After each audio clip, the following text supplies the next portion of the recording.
This is from usni.org. U.S. soldiers critically injured during Gaza pier operation. 2 other service members hurt. These are non-combat related injuries. But this is U.S. service members. They are armed. Lloyd Austin said that they are allowed to return fire. They are currently under fire from Hamas in Gaza. And so based on what Luke was asking, I'd ask, knowing that the U.S. is doing this, they're building a pier, should you get elected, would you call these troops back and cancel the construction of this pier? Yeah, I would have to look at the whole pier project. I've been ambivalent about that project from the beginning. I'm not sure that it's necessary. But I would have to understand it better. I read both the literature propaganda coming out of Israel and the propaganda coming from Hamas. And it's unclear to me how, what Israel says. There's plenty of supplies going into Gaza, that there is no shortage of supplies, that the problem in Gaza is that Hamas is stealing the supplies rather than distributing them. Well, the Pentagon is also reporting just 2 days ago that the aid is actually not getting through to the people of Gaza. Well, and that's what Israel's been saying, that they can't. The problem is not a lack of supplies. The problem is that Hamas won't allow anybody to have access to the supplies. And that's the same reason that chronic complaint. It's the same reason Gaza hasn't had water is because of Hamas. Well, no, Israel shut off the water and electricity. No, Hamas is taking the water pipes. They took some of the water pipes, correct, but then Israel did shut off the water and did shut off the electricity to 2 million people, not just combatants. No. Israel, first of all, Israel only controls about 9% of the water.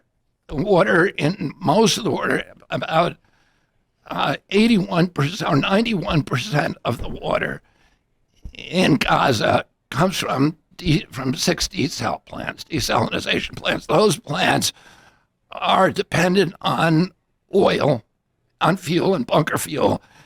And what Israel says is there is plenty of that fuel in Gaza, but they're using it to fire rockets into Israel rather than to operate their desal plants. And there's plenty of evidence of that because Israel's been hit by about 20,000 rockets since October 7th, and they consume a tremendous amount of fuel. So what Israel says is they got plenty of oil. They're just not used. They are starving their own people. And we see this, this scapegoating all the time where Jews, the only Jewish nation, is being blamed for crimes that Hamas is committing. If a bank robber robs a bank and grabs a hostage and is firing over the hostage's shoulder at the police, and the police fire back and hit the hostage, you don't blame the police, you blame Hamas. But at the same time, we don't blow up Times Square if there's a terrorist inside of Times Square. So that's another kind of situation that would counter your situation. But back to the question about Rafah. It depends on how many terrorists are in Times Square. Of course, when we went into Ramallah, when we went into Mosul, we killed a lot more civilians than Israel is doing here. Right now, there's a war going on in Yemen, where our allies, where the United Arab Emirates, the Saudis, are bombing civilian targets. They've killed already 350,000 civilians, 10 times. People only complain when Israel kills civilians. I completely agree. Civilians are killed. Well, they're working with Al Qaeda. I completely agree. They're working with Al Qaeda in Yemen as well. But back to the question. I think the question is actually, should this be America's priority right now? Yeah. Is this the thing that America should be considering over other domestic issues that we have? I understand the humanitarian crisis, the loss of life is tragic, but as president, I wonder, is this the thing that you prioritize over the more serious domestic issues like the border, like our own, economic crisis?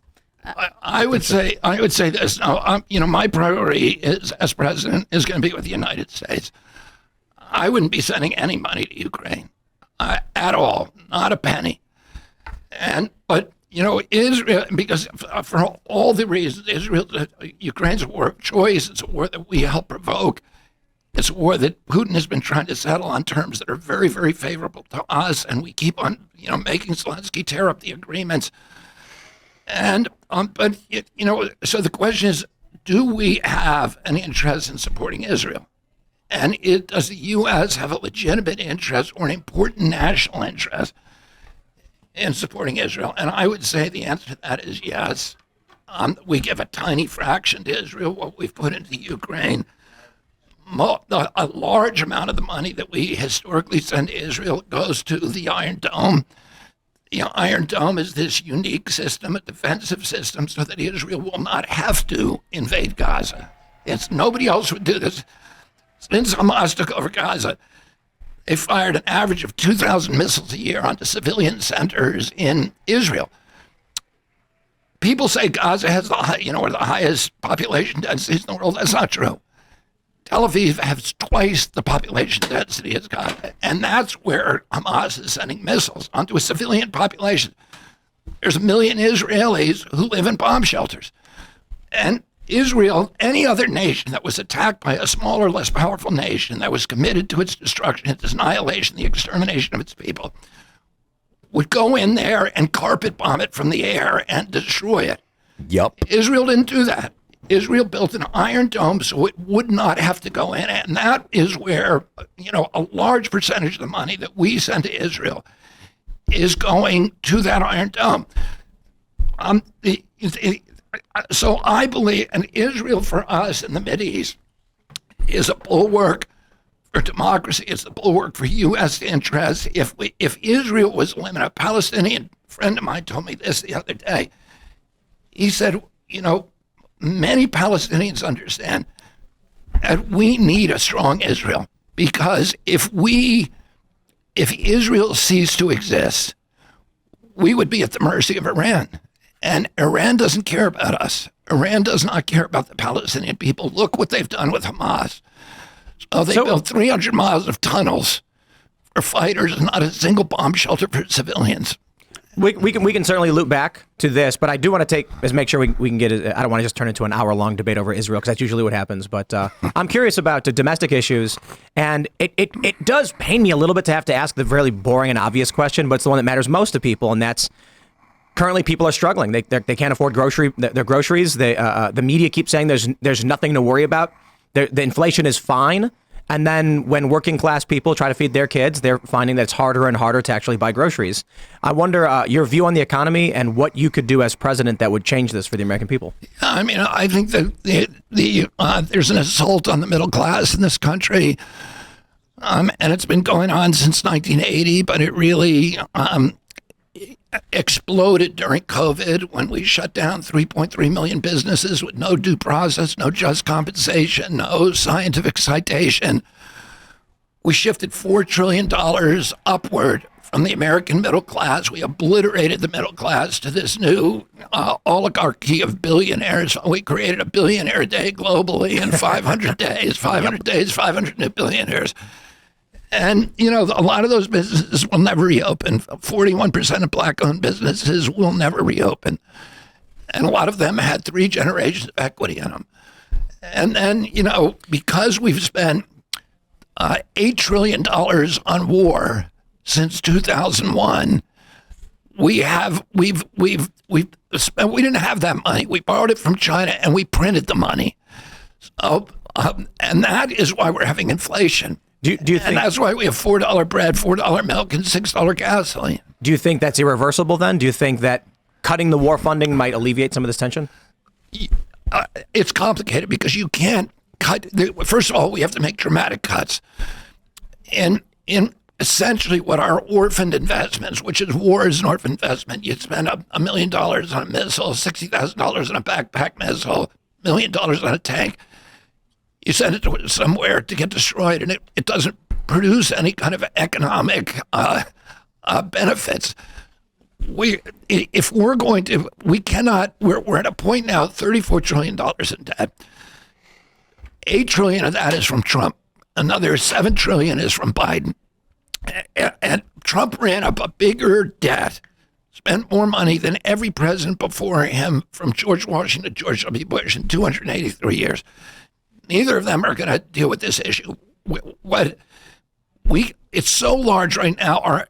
We're spending more on servicing that debt than our entire defense budget. Within 5 years, 50 cents out of every dollar that we collect in taxes is going to go to the debt. Within 10 years, 100%. So it's existential. You need to cut dramatically spending on. And those cuts will come from the military, which we need to cut down to about $500 billion a year from $900 billion. we need to close most of the 800 bases that we have abroad, which are just invitations for new wars. The biggest savings is going to come from ending the chronic disease epidemic, which is now, the biggest part of our budget, $4.3 trillion. It's 5 times the military budget. So it was 6% of GDP when my uncle was president, and it's about 20% today. We've gone from 6% of kids having chronic disease in our country to 60%. We're the only country that has this. We have the highest chronic disease burden in the world. We need to cut that, but you